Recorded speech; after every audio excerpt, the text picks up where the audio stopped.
Olá, sejam bem-vindos. Aqui é o Guilherme Souza, sócio da Itajubá Investimentos e head da área de produtos.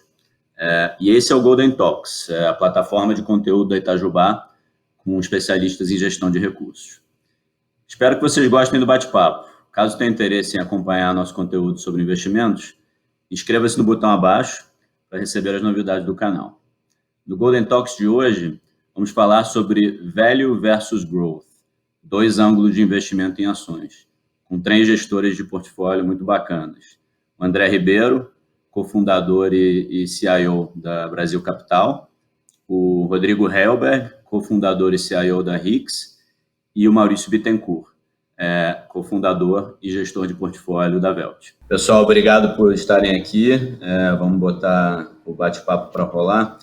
O primeiro tópico aqui para a gente conversar juntos seria justamente uma provocação sobre o título do painel, né, que é Growth versus Value. Quer dizer, é Growth e Value, é Growth ou Value? Como é que vocês enxergam o dilema de escolher investimentos nesses 2 universos e onde vocês enxergam mais oportunidade hoje? Rodrigo, talvez se você quiser começar com essa e depois pode girar para os outros, seria bacana. Tá bom. Assim, a gente, pessoalmente, quer dizer, a gente como organização não gosta muito de criar essa caixinha o que é crescimento, o que é valor. A gente tenta pensar na nossa estratégia como uma estratégia inteligente, onde a gente acha que o retorno é potencialmente assimétrico, é onde a gente quer investir. Se a gente tentar separar essa caixinha de crescimento ou valor, eu acho que a gente gosta, se eu fosse tentar ir no estrito senso da palavra, acho assim, tinha aquela escola de velho do Benjamin Graham, né? Mas a escola que a gente mais gosta de acreditar que a gente segue é uma escola mais parecida com o do Warren Buffett, que é uma escola que fala, bom, o crescimento das empresas é parte muito relevante do valor que eu vou capturar no meu investimento. Então, assim, o valor, de certa forma, ele está muito ligado com o crescimento. Então, não tem como separar uma coisa da outra. Tá?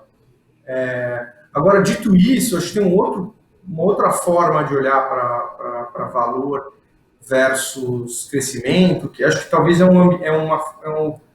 é olhar um pouco para companhias que estejam precificadas com múltiplos mais elevados e que, por consequência, e também crescimento implícito mais alto, né, versus empresas que têm uma perspectiva de crescimento de lucro ou de receita um pouco mais moderada e tem um múltiplo mais baixo. Assim, para a gente, barato ou caro não é o número do múltiplo, né? Não é se o múltiplo é um múltiplo de 1 dígito, de 20 vezes ou de 100 vezes. Barato ou caro é saber, basicamente, aonde que vai estar a rentabilidade dessa empresa daqui a 3, 4, 5 anos e se o preço que eu estou pagando hoje me permite ter uma taxa de retorno adequada nesses anos, né? Se eu vou conseguir fazer retorno de 15, 20, 25% ao ano ao longo desses 5 anos. Então, eu acho que o ambiente atual é um ambiente onde a gente está vendo muitas indústrias rapidamente tendo erosão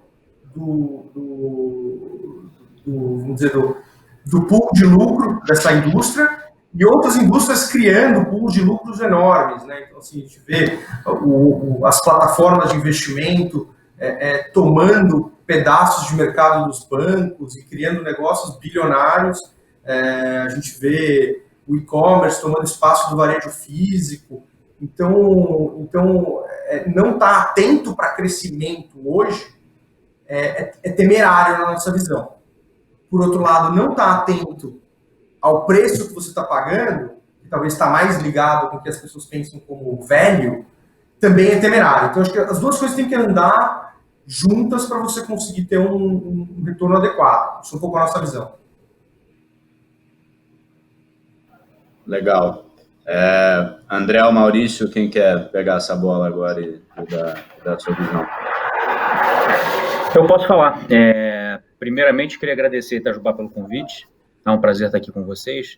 E é parecido com a resposta do Rodrigo, tá? No sentido que, acho que historicamente, talvez essa distinção de velho para growth seja alguma coisa assim, mais que associando a estratégia de growth para uma estratégia que até existe, de investidores que investem buscando companhias que vão crescer muito para investir na ação, porque a ação deveria continuar subindo, tá? Então, é quase uma estratégia, digamos assim, mais de uma estratégia de mercado, tá?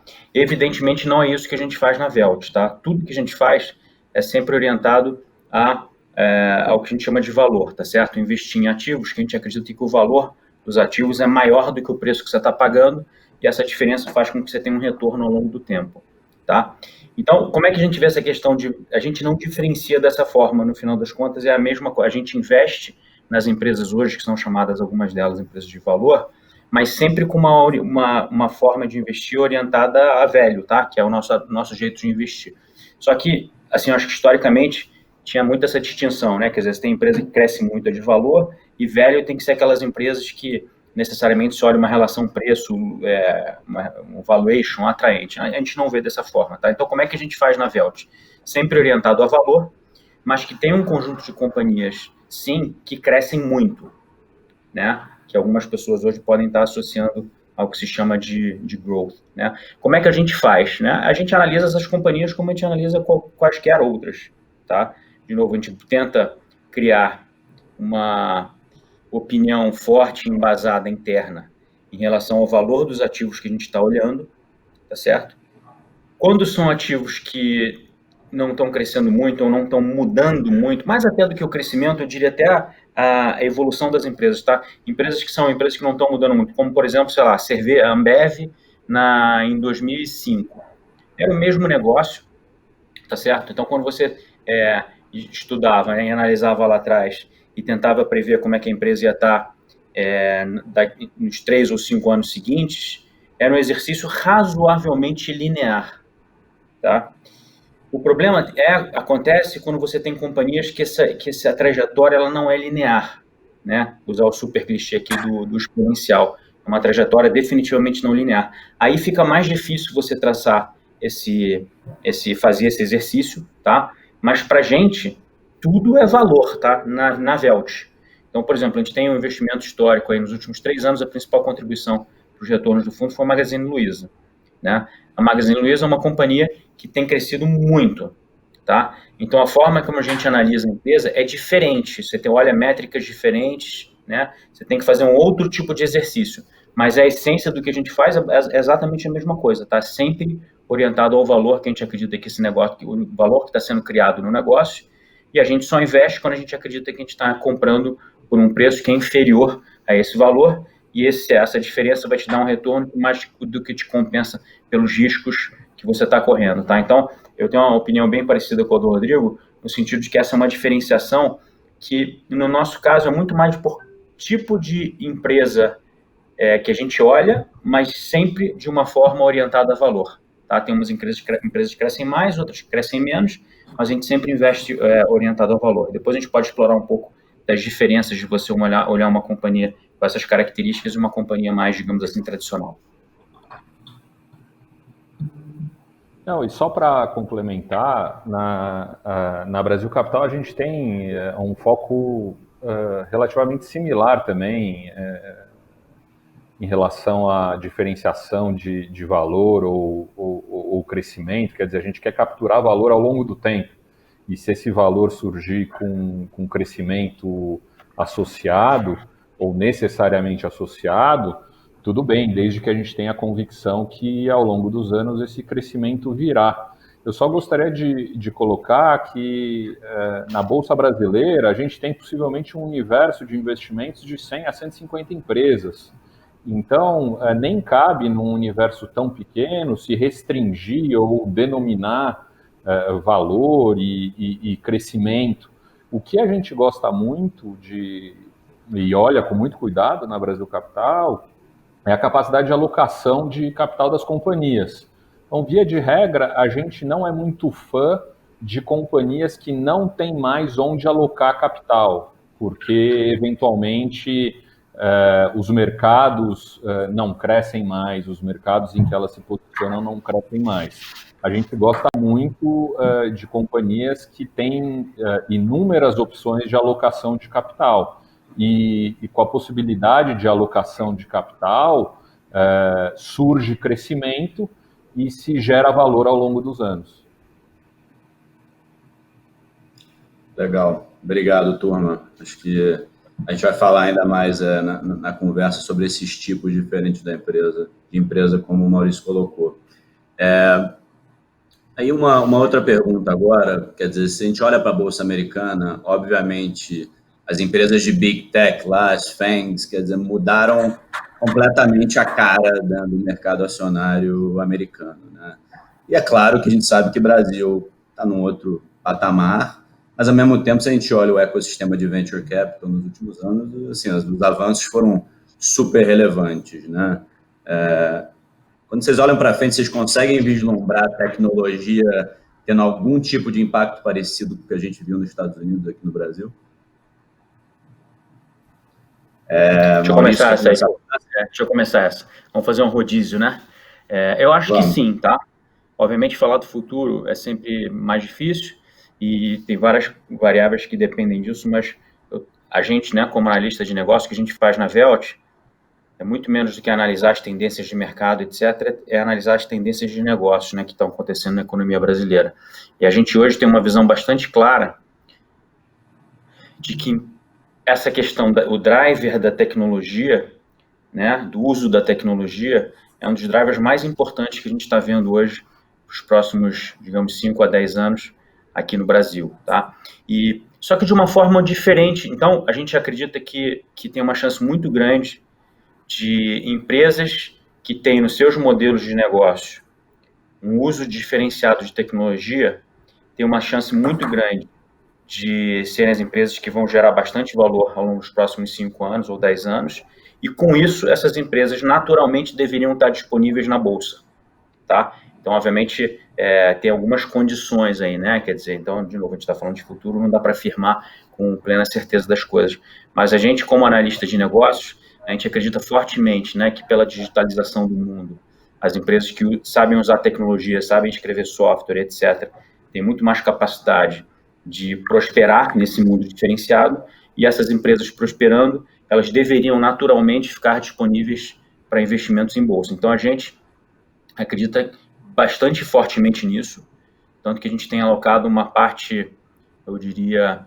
a maior parte do nosso tempo de estudo, justamente para estudar esses novos modelos de negócio, e que, de novo, depende de como é que você chama uma empresa de tecnologia, né? Quer dizer, a Magazine Luiza é uma empresa de tecnologia, não é uma empresa que desenvolve tecnologia proprietária, linguagem, né? Como as empresas de tecnologia tradicionais nos Estados Unidos há muitos anos atrás, mas são empresas que usam tecnologia de uma forma diferenciada, tá? Isso sim, a gente acredita que o Brasil tem muito espaço. O Brasil é um país extremamente empreendedor, com muitos problemas, né? Você tem problema basicamente em todos os lugares, e a gente acredita que o uso de tecnologia permite endereçar muitos desses problemas melhor, né? E por ser um país muito empreendedor, com um histórico de gestão e de executivos muito positivo, estão e vão continuar aparecendo pessoas que vão usar a tecnologia para solucionar alguns desses problemas melhor, e essas empresas deveriam gerar valor. Então, a gente está bastante empenhado como empresa, como eu falei,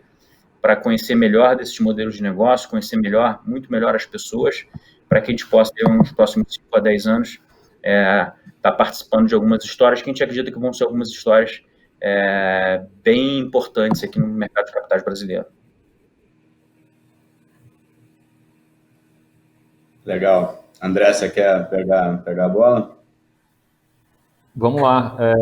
Não, eu acho que é absolutamente natural olhar para a Bolsa brasileira daqui a alguns anos e entre as 10 principais empresas, possivelmente 8 serão mais ligadas ao mundo digital. Não porque o Brasil é diferente dos outros, muito pelo contrário, o Brasil é meio parecido com os outros países e outras regiões, e isso aconteceu na China, isso aconteceu nos Estados Unidos, e eu acho que é natural que isso aconteça no Brasil. Claro, a gente não está falando de empresas que vão revolucionar o mundo digital globalmente, como aconteceu nos Estados Unidos ou acontece na China, mas como o Maurício bem falou, são companhias que utilizam a digitalização, processos, enfim, desenvolvimento de software para passar por cima de gargalos que o país apresenta, e são muitos, desde burocracia, pagamento de imposto, até desafios logísticos, desafios trabalhistas, enfim. Então, eu acho que nada mais natural do que esperar que ao longo dos próximos anos, 5 ou 10 anos, entre as principais empresas brasileiras listadas em bolsa, boa parte esteja ligada ao mundo digital, como acontece lá fora. É interessante dizer que empresas de tecnologia como proporção do PIB, empresas abertas em bolsa de tecnologia como proporção do PIB no Brasil, está algo em como 10 a 15%, tá? Isso de acordo com os nossos estudos. Na China está em torno de 30%, e nos Estados Unidos já mais de 50%.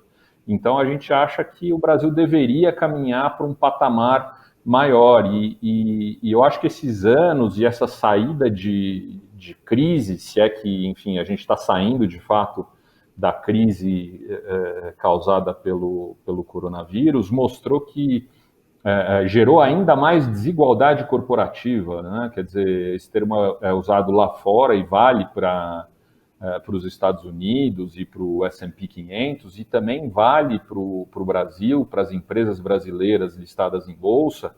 A gente via no passado que depois de toda a crise, as empresas que eram as maiores líderes em seus setores acabavam ganhando o market share das mais frágeis, das pequenas e médias empresas. E isso também está acontecendo agora, só que eu acho que ainda com mais ênfase, com mais veemência, porque ao longo dos últimos 5 anos, as pequenas e médias empresas não tiveram capacidade de investir como deviam, em IRP, desenvolvimento de software, CRM, enfim, coisas simples. E as grandes companhias não só tiveram muito acesso a capital e estão desalavancadas, como elas investiram muito na digitalização dos seus processos, dos seus negócios, experiência do consumidor, conectividade ao consumidor final. Então, na saída dessa crise, pela natureza dela, elas acabaram ganhando ainda mais market share e gerando uma desigualdade corporativa ainda maior, de modo que essas companhias têm conquistado um market share muito grande em relação às pequenas e médias. E para finalizar, em relação ao cenário de venture capital, a gente vê com ótimos olhos, quer dizer, uma indústria que talvez há 5 ou 10 anos não existisse, certamente há 10 anos aqui no Brasil não existia, há 5 anos já existia, mas hoje ela existe, ela cresce com empreendedores de alto nível, gente saindo das maiores universidades, melhores universidades do país e querendo empreender, que era uma cultura que estava relativamente morta. Então, a gente vê com muito entusiasmo o desenvolvimento da indústria de venture capital, e aí vem todos os estágios de uma empresa até a listagem em bolsa. E isso traz muito dinamismo para a economia. Portanto, eu vejo com bons olhos, acho que vai acontecer, e entre as maiores empresas brasileiras, certamente, como já tem algumas, o Maurício mencionou Magalu, mas certamente outras aparecerão para fazer parte desse grupo de maiores empresas brasileiras. Tem pouca coisa para falar, mas assim, só para pontuar uma coisinha ou outra, em adição ao que eles trouxeram, só para pontuar uma coisa ou outra, o curioso é que, apesar do Mercado Livre não ser listado no Brasil, o grosso da operação dele está no Brasil, e ele já é a empresa mais valiosa, vamos dizer, com operações primordialmente no Brasil e América Latina, né? Então, a gente já tem assim, até um primeiro sinal de que provavelmente a cara da nossa bolsa vai mudar.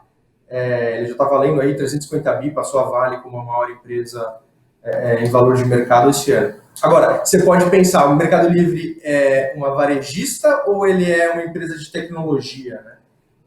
E a gente se perguntou muito isso também, né, ao longo do tempo, de investir em empresas de tecnologia, o que quer dizer isso? E a conclusão que a gente chegou o que importa é vantagem competitiva.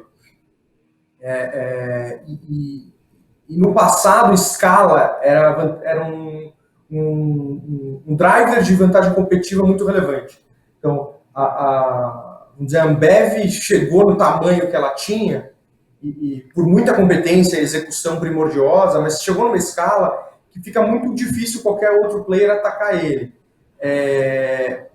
O mundo mais moderno, com a adoção de tecnologias e também um pouco de inovação de modelo de negócio, que eu acho que é super importante, permite casos como o da Magazine Luiza, que saiu de ser uma fração, se eu não me engano, acho que 25% do tamanho do share que o maior concorrente do setor, que era a Via Varejo, tinha há 10 anos atrás, para ser, sei lá, uma empresa que deve ter hoje 5 vezes mais market cap que a Via Varejo.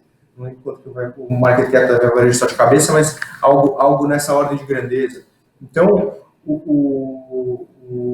acho que o que a tecnologia traz de muito interessante é que ela está derrubando algumas barreiras competitivas e fazendo com que a situação das empresas fique muito mais fluida, que para nós analistas é um negócio que demanda um esforço muito grande de estudar como que o mercado está mudando e quem que vão ser os novos vencedores, né? Assim, se alguém pensasse há 10 anos atrás que ia surgir uma pequena empresa de investimentos e rapidamente ela ia ter metade do tamanho do Itaú, que é o caso da XP, ia ser muito difícil de acreditar nisso.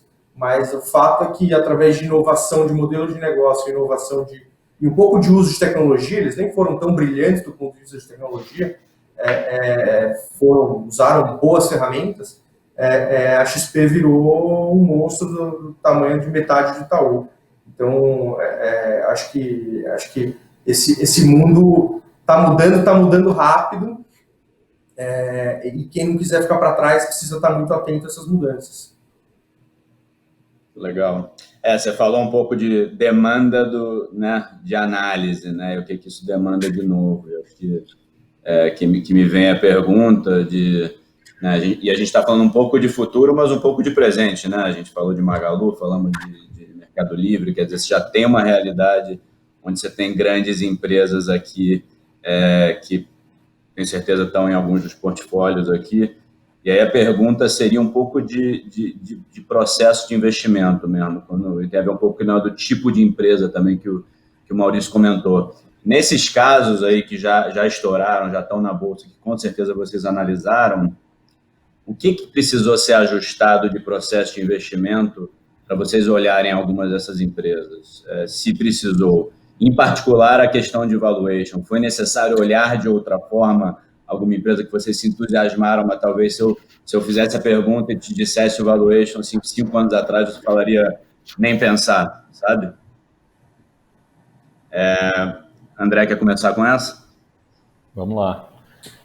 Certamente a gente precisou se adaptar. Ao mesmo tempo, na Brasil Capital, a gente tem muito cuidado com todos os processos que a gente implementa na análise das companhias. Então, tudo tem começo, meio e fim. A gente tem checklists, enfim, uma série de processos. Como uma companhia de grande porte tem para entregar o produto final, a gente também tem na Brasil Capital e precisou se adaptar ao longo dos anos para entender, de fato, as empresas mais ligadas a esse mundo de tecnologia.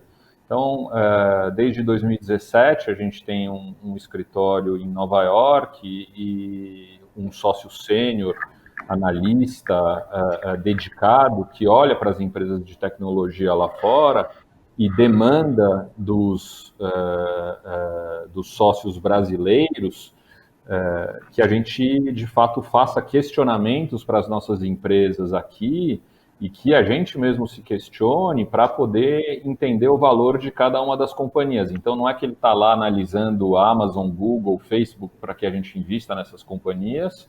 Não, ele está lá entendendo o que está acontecendo e questionando os sócios brasileiros, os analistas, os times de gestão, para que a gente tente antecipar o que pode acontecer aqui. E, naturalmente, várias características são diferentes.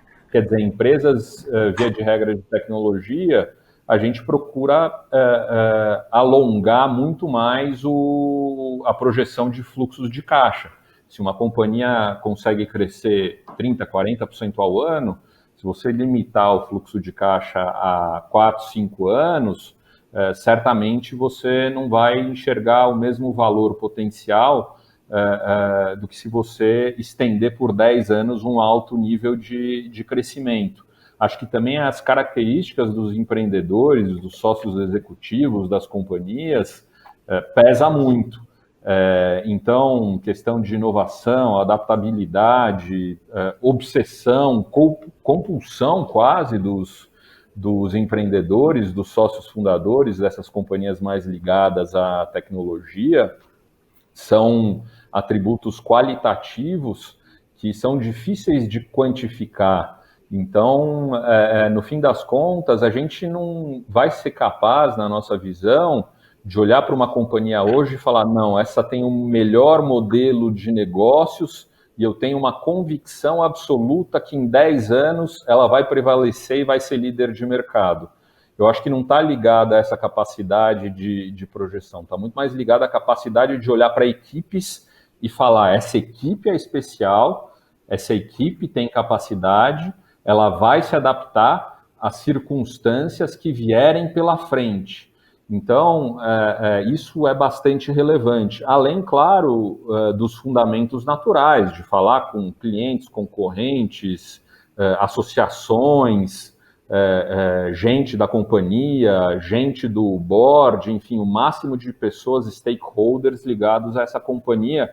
Isso também está na lista do que a gente tem que fazer. E já há algum tempo a gente trouxe para a equipe também 2 engenheiros, um engenheiro ambiental e outro engenheiro de produção, um do ITA e outro da Poli, que trabalham muito pesadamente em análise de dados, e não análise de dados para que a gente tome decisões quantitativas, né, em relação às companhias, mas que essa análise de dados dê ainda mais fundamentos para que a gente possa tomar a decisão baseada numa análise fundamentalista. Hoje a gente tem a internet e milhares de dados disponíveis para trabalhar, então a gente tem 2 pessoas 100% dedicadas a colher esses dados, trabalhar em cima dos dados e fazer com que a gente possa ter ainda mais insumos para tomar a decisão correta. Então acho que essa parte que a gente chama do BC Labs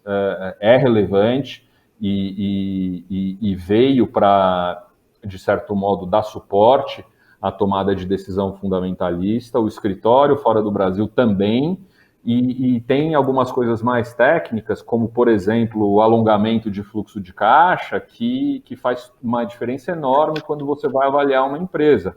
Então, o que a gente, de novo, quer capturar é valor ao longo dos anos. E se determinada companhia crescer 30% ao ano por 10 anos, possivelmente ela pode ter tanto valor quanto uma companhia que não cresça e negocia múltiplos muito mais baixos. E a característica qualitativa de cada um desses times, sócios fundadores, para a gente é essencial. E isso passa por, enfim, características também qualitativas que não são muito tangíveis, que é inovação, adaptabilidade, obsessão com o negócio. São, no fim das contas, malucos que vão se adaptar a qualquer cenário macroeconômico que vier pela frente e que, com os melhores times, vão tocar o negócio adiante e vão ter sucesso ao longo dos anos. Legal. Vamos aprofundar mais nisso aí na frente. Rodrigo, quer palpitar um pouco? Eu acho que, assim, de certa forma mudou e não mudou. Mudou em alguns aspectos, em outros não. Acho que, assim, ferramental um pouco de análise, esse mudou um pouco. Acho que tem pontos que o André comentou, né, de analisar a capacidade de inovação do time, analisar até processos, né? No passado a gente olhava muito, esse time usa o modelo de gestão do Falcone, orçamento base zero, isso, aquilo. Hoje em dia a gente tem que olhar isso, mas a gente tem que olhar também se a turma já aprendeu a usar metodologia ágil, teste AB, se criou um lab de inovação dentro da empresa, coisas desse tipo. Então, assim, mudou um pouco algumas ferramentas que a gente está olhando, também ferramentas como essa que o André comentou, de modelagem, talvez a técnica de modelagem muda um pouco em alguns aspectos, mas, por outro lado, não mudou, no sentido de que a gente continua achando que você tem que encontrar um mercado interessante, um modelo de negócio rentável e, de certa forma, que dê para um time criar uma certa barreira competitiva por algum tempo e um time super competente capaz de alavancar aquilo por um certo tempo. Então, assim, eu acho que esses componentes não mudaram. Acho que não adianta ser super inovador num mercado que é extremamente agressivo e competitivo, que às vezes você não vai conseguir desenvolver uma vantagem competitiva ali. Não adianta também ser super inovador com um time que não tem capacidade de entregar a execução daquilo depois. Ou ser excepcional num mercado que é do tamanho do Acre. Então, eu acho que nenhum demérito ao Acre, só querendo dizer que ele é um mercado pequeno, né? O que eu estou querendo dizer, assim, no final, muitos dos componentes qualitativos que a gente precisava buscar no passado, acho que continuam sendo muito importantes. E aí eu acho que... E eles são válidos até para as posições que a gente olha hoje, assim. A gente olha, ao mesmo tempo, para um turnaround de uma empresa de energia elétrica, que nem a Light, uma companhia que quer alocar muito capital no setor que tem muito potencial de crescimento, como a Eneva, e uma outra companhia de tecnologia, como a Sim, que é como Mercado Livre, que são empresas de crescimento, sei lá, exponencial, seja como quiser colocar. Então, assim, são ambientes diferentes, mas esses componentes de mercado, modelo de negócio e time continuam sendo, acho que o que move a decisão de investimento. Eu vou tentar não ser muito repetitivo, até porque são dois investidores e casas que a gente conversa e tem grande identidade, eu respeito muito, a gente pensa parecido em muitas coisas. Então, vou tentar falar algumas coisas um pouco ou diferentes ou de outra forma, tá? Eu concordo bastante com o Rodrigo. Tem coisas que não mudam e tem coisas que mudam, tá? O que não muda no nosso jeito de fazer, rapidamente? Primeiro, independente do tipo de empresa que a gente na Velt estuda, né? Nossas decisões são fundamentadas em muito rigor analítico, tá? Não é porque uma empresa mais jovem ou porque ela tem muito potencial de crescimento ou quer que seja, você olha coisas diferentes, né? Variáveis diferentes, são situações diferentes. Mas o rigor analítico, no sentido de você se preparar, conhecer muito bem a indústria, conhecer muito bem as pessoas, conhecer muito bem os riscos e tomar decisões fundamentadas, que você o tempo todo está se questionando se as decisões de fato são coerentes ou se não são, né? Isso não muda. Então, por exemplo, eu costumo brincar que a Magazine Luiza tem sido uma das principais posições do fundo nos últimos 3 anos e a maior contribuição de resultados, né? A gente é bem próximo da companhia e a gente, como empresa, e eu pessoalmente, a gente tem grande admiração pela empresa, pelo time, né? Pelo Fred, ainda como líder da companhia. Então, a gente tem uma visão muito positiva, eu gosto muito, mas não tem um dia que eu não acorde de manhã pensando na coerência do que a gente está fazendo na Magazine Luiza, porque, mal bem, os parâmetros de valor são parâmetros diferentes, né, dos históricos, né? Então, o que não muda, né, no caso da Velt? Primeiro, essa questão do rigor analítico, isso é muito importante, o rigor da decisão. Segundo, a importância das pessoas, né? Como eles já falaram, então não vou me estender, independente da natureza da situação, seja de alto crescimento, pouco crescimento, setor A, B ou C, a gente como investidor acredita fortemente que a variável mais importante nos investimentos que a gente faz é a qualidade e as capacitações das pessoas com quem a gente investe. Isso não muda. A gente tem que ter muito rigor para conhecer quem são as pessoas e traçar um perfil muito adequado, né, desses principais líderes. E o terceiro, o que não muda para a Velt? Tá? É que tudo que a gente faz tem uma componente de risco e retorno. A gente nunca está olhando só um potencial de geração de valor de investimento, geração de retorno.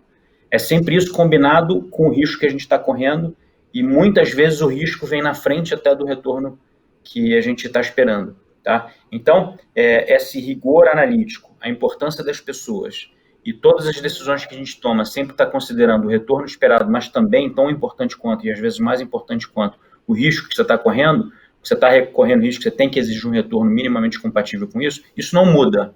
Tá? Agora, muita coisa muda nessas situações diferentes. Tá? E eu vou, de novo, para tentar não ser repetitivo o que eles falaram, eu acho que o que muda é muito parecido no que a gente está olhando nas companhias que a gente investe. Né? Historicamente, a gente olhava algumas características, né, nos executivos com os quais a gente investia, e hoje a gente olha outras características, como o André falou, capacidade de inovar, capacidade de se adaptar, né? São várias outras características que a gente olha.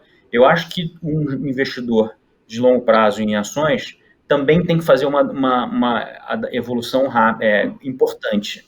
Tá? E como é que eu diria que é a evolução que a gente faz? E a gente, de novo, eu não vou aqui ser repetitivo, mas o André citou, né? A gente, por exemplo, aqui tem um time de 6 pessoas que são engenheiros ou escrevendo software para a gente capturar dados na internet, para digitalizar muitos dos processos internos que a gente tem de análise, ou para capturar dados e informações digitais que estão disponíveis, né, no mundo digital, e que são informações que podem ser importantes para a gente entender melhor um negócio e entender melhor a dinâmica e a tendência que alguns negócios podem estar tendo. Então, isso a gente também tem feito.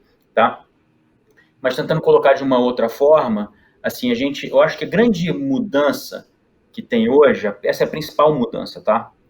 Eu acho que talvez há 5 anos atrás, especialmente há 10 anos atrás ou há 15 anos atrás, a foto de um negócio, né, uma análise de um negócio como ele é hoje, ele era uma boa proxy para como esse negócio deveria estar daqui a 3 ou 5 anos. Obviamente não é perfeito, mas é uma boa proxy.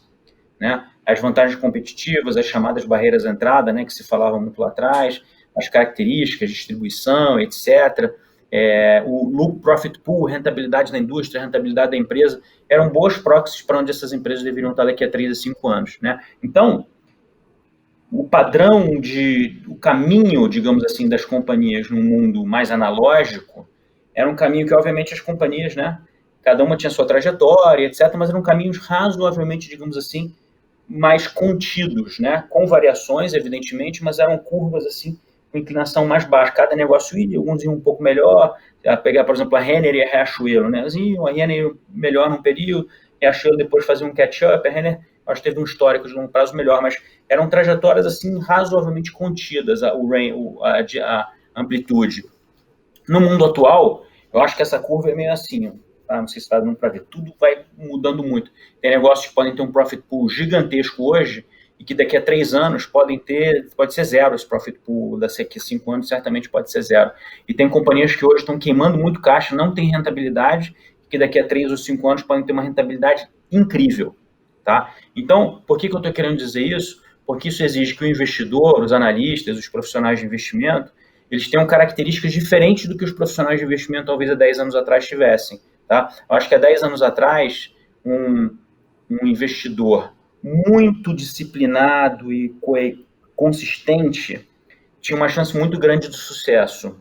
Tá? Hoje, eu vou tomar cuidado com as palavras que eu faço aqui para não parecer que eu estou fazendo apologia à falta de foco ou à falta de critério de consistência. Não é nada disso, tá? Mas hoje, o bom investidor, ele tem que ter uma capacidade de abstração muito maior do que tinha no passado, tá? Tem que ter uma capacidade de ver que uma companhia hoje que queima caixa, que não tem rentabilidade, que ainda eventualmente não tem um modelo de negócio absolutamente provado, ou que está num segmento muito pequeno de uma indústria, que essa companhia, esse grupo de pessoas podem daqui a 3 ou 5 anos estar numa situação completamente diferente, mas mesmo, né? como uma Stone. A Stone, há 5 anos atrás, que é uma companhia de pagamentos, há 5 anos atrás era uma companhia absolutamente diferente da companhia que é hoje, e provavelmente muito diferente da companhia que vai ser daqui a 5 anos. Né? Então, investidores como nós têm que ter habilidades diferentes daquelas que eram muito importantes. Eu acho que não é nem diferentes, é adicionais, tá? Na verdade, porque tem que continuar tendo coerência, tem que continuar tendo disciplina, tem que continuar tendo um certo nível de foco, mas tem que adicionar capacitações em cima disso. E aí, indo para um ponto que você falou que eu acho que é importante, que acabou que eles não abordaram antes, uma coisa que muda também é a questão das métricas de valuation. Né? Nesse mundo anterior, que a foto hoje era um bom parâmetro para a foto que seria daqui a 3 ou 5 anos de um negócio, esse padrão ele quebrou por completo quase. Tá? Então, os parâmetros de valuation eles mudam. Não que o valuation não seja importante, de forma nenhuma, como eu falei, isso não muda na nossa forma de investir. Tá? É sempre uma relação de risco-retorno, é sempre uma relação de olhar valor. Tá? Mas você tem que olhar outros parâmetros. O preço, o lucro, por exemplo, é irrelevante. Né? Numa indústria que está tendo muita mudança. Né? Você tem que olhar variáveis de rentabilidade muito lá na frente. Então, o que a gente olha? A gente olha o preço hoje e o valor que a gente espera para a companhia daqui a vários anos. Então, a métrica muda. A gente tem falado muito menos de PL em relação preço-lucro do que a gente falava 3 anos atrás. Tá? Então, isso muda, mas muitas coisas não mudam. Não, legal. Vou até pegar um pouco esse gancho, porque eu acho que a gente falou de alguns pontos aqui o que muda, né? Eu acho que inovação e adaptabilidade entram na jogada como algo que a gente tem que saber analisar, né? Vocês, como gestores, têm que saber analisar. Então, se no passado a gente olhava o retrato da companhia e a gente falava talvez de gestão eficiente, né? De uma forma tradicional, a companhia bem gerida, isso era meio que suficiente. E eu acho que talvez esteja todo mundo concordando aqui que inovação e, consequentemente, né, adaptabilidade, cash flows futuros, nova ótica de valuation, essas coisas entram como mudanças que parecem perenes, né? Então, talvez vou deixar o Rodrigo e o André só comentarem se é por aí, quer dizer, isso é algo que veio para ficar e que muda um pouco o jeito de trabalhar e de olhar as empresas e os times. Eu acho que quando você olha para dentro das empresas, tem uma coisa que parece, assim, talvez pouca gente se deu conta ainda, mas assim, uma das coisas que mudou quando você olha para uma empresa é a contabilidade. Assim, o que acontece? No passado, uma empresa, quando ela pegar o Walmart lá na década de sei lá, 70, quando estava crescendo um monte, ele crescia, fazia capex, fazia investimento, né, ativava uma loja nova, colocava dinheiro em capital de giro. Tudo isso não eram despesas. Ele se alavancava um pouco e isso gerava mais venda e mais lucro. Então, ele conseguia investir mostrando uma margem de lucro alta, porque, na verdade, a despesa daquele capital que ele tinha feito, ela era amortizada ao longo de muitos anos, a vida útil daquela loja. Agora, quando um empreendedor senta e desenvolve código, ele despesa aquilo quase que tudo na cabeça. Então, o cara está investindo para criar as lojas dele, que na verdade no caso são os módulos do software dele, ou qualquer coisa do tipo, e aquilo está amassando o lucro de curto prazo da empresa. Então, o analista que simplesmente bate o olho no balanço, ele cai um pouco naquilo que o Maurício tinha comentado, que o preço-lucro se torna irrelevante, porque o investimento ele saiu do balanço patrimonial para ir para a DRE. E quando isso acontece, muda muito a foto do demonstrativo financeiro. Mas é mais do que isso. Porque ao mudar a foto do demonstrativo financeiro, você quebra o principal indicador de meta que as empresas usavam no passado. Então, assim, quando você olhava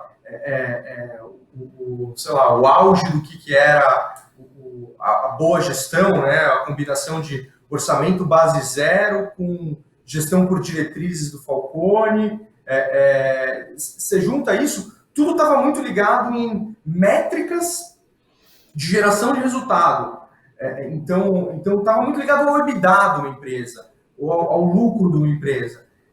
E agora, você precisa sair um pouco dessa questão muito tangível de quanto lucro você gera hoje para ir para coisas mais, talvez, abstratas ou menos numéricas do ponto de vista financeiro, como, sei lá, quantos deliveries de software, quantos deployments de software um time está fazendo, quantos testes ele está fazendo ao mesmo tempo, está usando metodologias muito diferenciadas. Então, eu acho que a boa gestão ainda é essencial para uma companhia ter sucesso. Mas eu diria que a forma de medir, primeiro, os processos, depois, a forma de medir os processos e incentivar o time mudaram. E nós, analistas, temos que ter capacidade de entender isso para entender qual companhia vai ter sucesso ou não. Se eu ficar aqui martelando que eu quero ver GPD e orçamento base zero e crescimento de margem EBITDA todo ano, provavelmente eu vou perder muitas oportunidades incríveis de investimento. E talvez ficar em algumas empresas que foram empresas de excelência no passado e que no futuro vão ser resultados. Então, eu acho que o modelo de gestão está mudando junto com tudo isso que está acontecendo.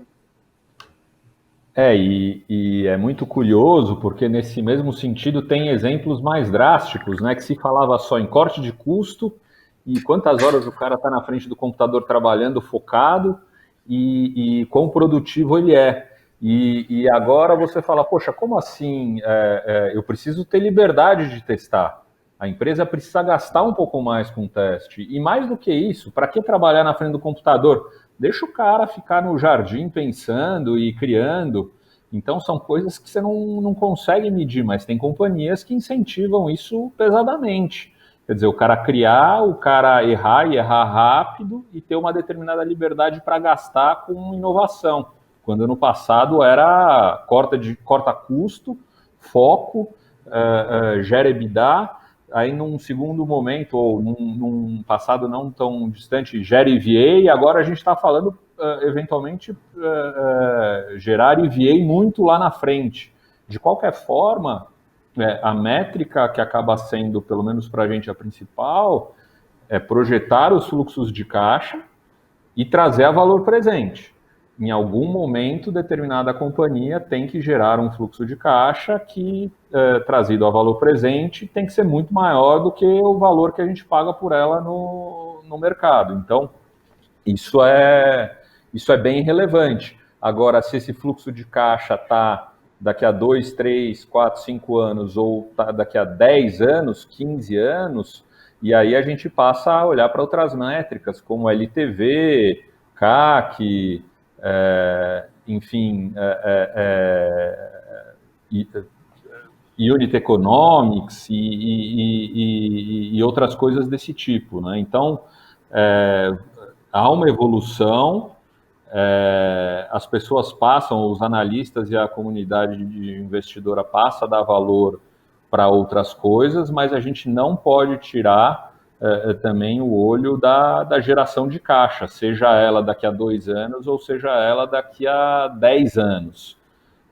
Então, para isso, isso é bastante relevante para a gente. E a gente falou muito desse mundo de inovação, de tecnologia, análise sobre outras óticas, mas também é super relevante dizer que acho que em todos os portfólios, tanto da Velt quanto da RIX e da Brasil Capital, a gente carrega companhias que são companhias raiz também, né?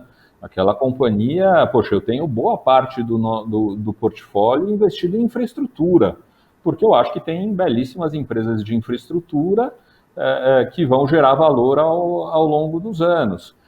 Tem empresas, eventualmente, de commodities no portfólio, tem empresas de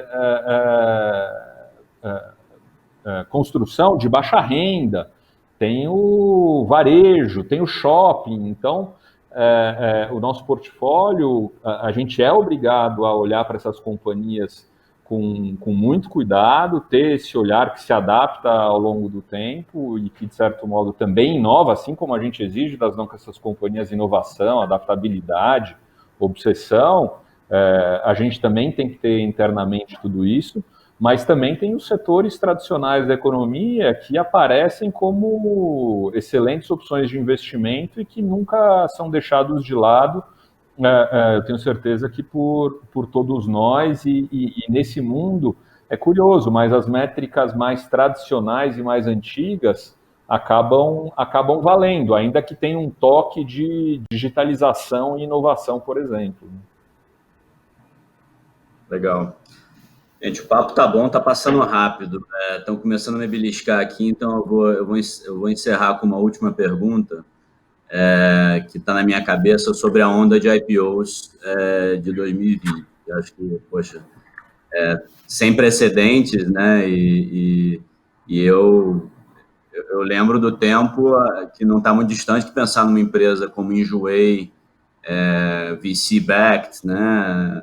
Certamente uma tese de tecnologia, né? O tech-enabled, acessando o mercado de capitais seria muito, muito difícil e a gente está vendo isso uma realidade.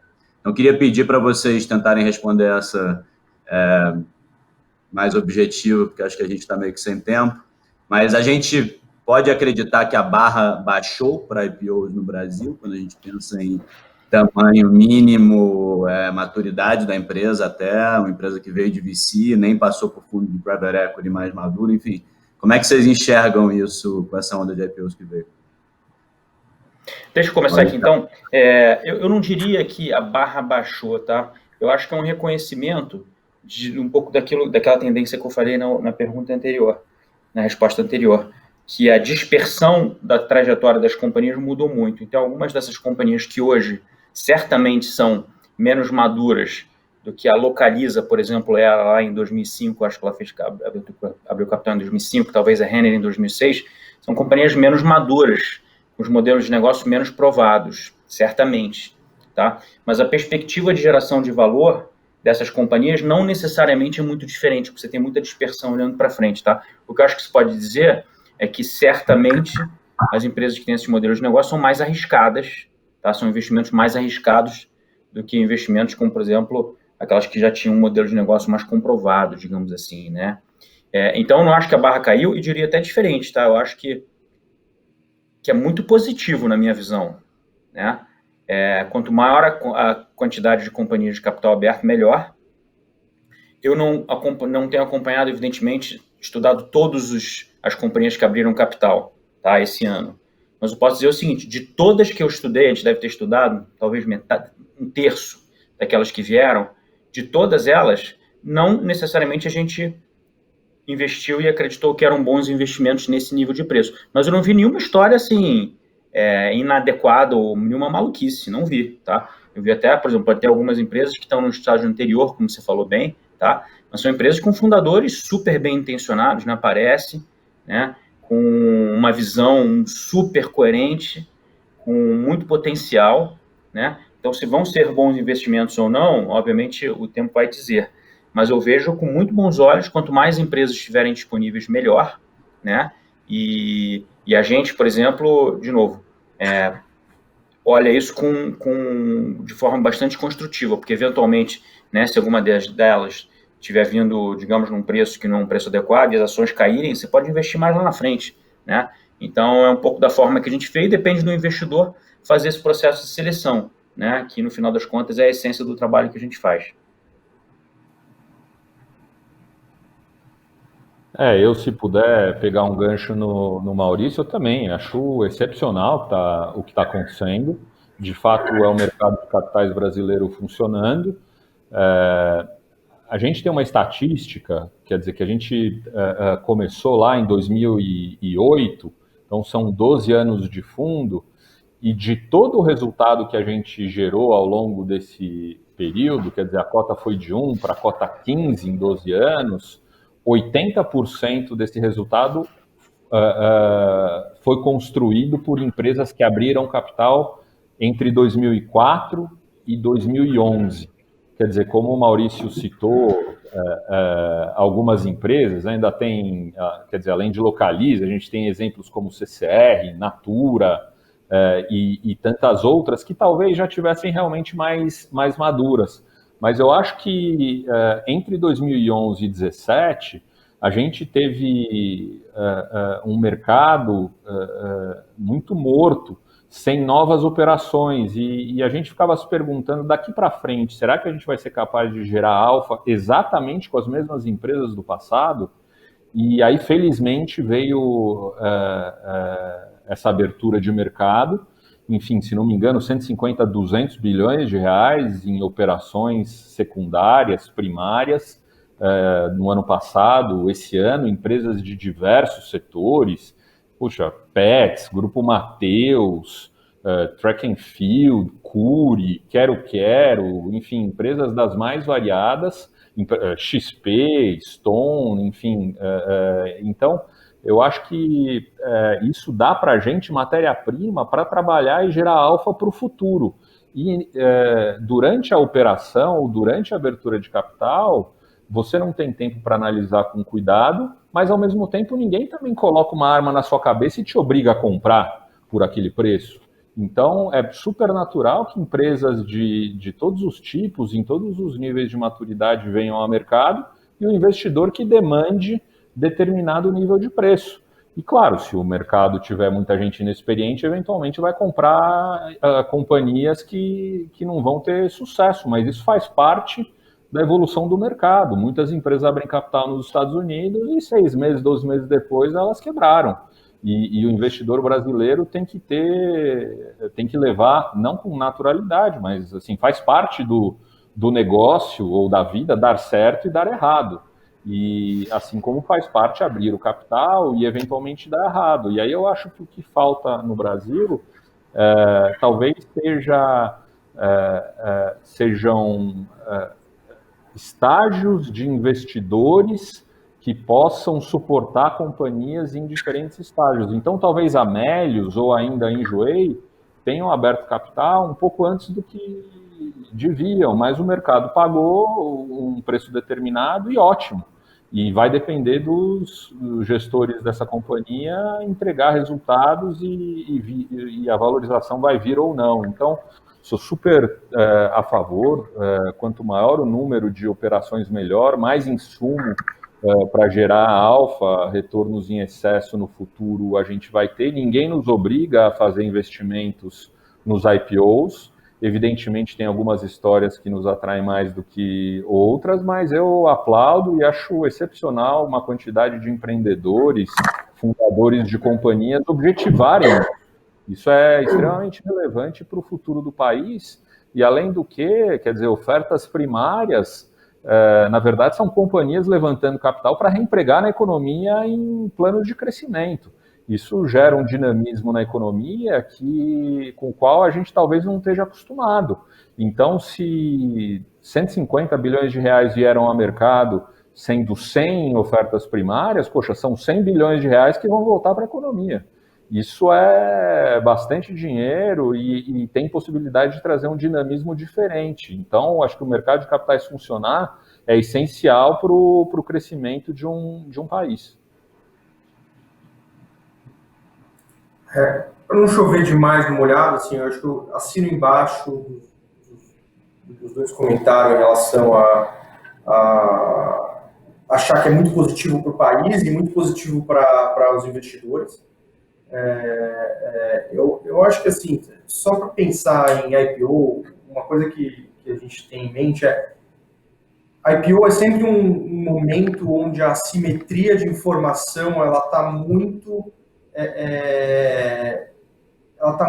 para o lado do vendedor versus o comprador, né? O vendedor conhece muito melhor o ativo do que você, investidor, quando está comprando. Diferente de quando eu estou na bolsa comprando uma ação e alguém está vendendo do outro lado. Provavelmente a informação está um pouco mais disseminada e naquele momento é mais provável que a informação esteja já bem alinhada. Então, acho que é sempre um momento para tomar muito cuidado com o IPO.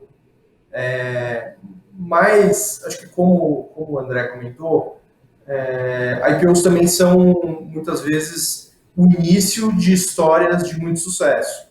Né, um dia a Localiza fez IPO, a Lojas Renner fez IPO, então, se você falar que não vai olhar nada, muitas vezes você vai perder algumas oportunidades extraordinárias. Eu acho que a única coisa que a gente pensa um pouco aqui na RIX eu quero escolher muito bem quais são os setores que eu quero olhar, que eu quero estudar as empresas que estão vindo. Então, assim, de novo, volta para aquele ponto de setor, modelo de negócio e gente. Porque a assimetria é tão grande que eu quero tentar pegar os pontos principais. Eu não quero errar pelo que parece óbvio. Se eu errar, que seja pelo que eu interpretei mal, se aquele cara era tão competente quanto eu achei que ele era. E não se o mercado é grande ou não. Então, a gente tem olhado com muito cuidado, participou de poucos IPOs. Eu diria que os IPOs de empresas com cara mais de tecnologia não foram as coisas mais estranhas ou preocupantes esse ano. Eu acho que tiveram levas de empresas que tentaram vir, que algumas não conseguiram vir ao mercado, com propostas de valor para o investidor muito mais complicada de digerir do que essas últimas duas aí que vieram, né, Melius e Enjoei. Então, e assim como essas, várias outras empresas de tecnologia que têm vindo para o mercado no passado, como Arco, Stone, PagSeguro, enfim, outras. Então, assim, a gente fica animado em ver essa leva. Acho que vai ser bacana se continuar esse ambiente propício a ofertas de empresas de novos mercados interessantes. E vamos ser só muito cuidadosos na hora de escolher onde a gente vai pôr capital. Na dúvida, é melhor ficar fora. Muito legal. Gente, infelizmente acabou nosso tempo, mas Rodrigo, André, Maurício, bate-papo bom demais. Queria agradecer vocês e nos vemos em breve. A gente que agradece, obrigado pelo convite, foi um prazer estar aqui com vocês, com três aqui. Obrigado, Maurício, obrigado, André, Guilherme. Valeu, Guilherme, Maurício, Rodrigo. Obrigado, gente. Chegamos ao final da nossa conversa com Maurício Bittencourt, André Ribeiro e Rodrigo Helber. Em nome da Itajubá, super obrigado por vocês terem participado. Obrigado também a quem está nos assistindo. Eu sou Guilherme Souza e esse foi mais um episódio do Itajubá Golden Talks. Até a próxima.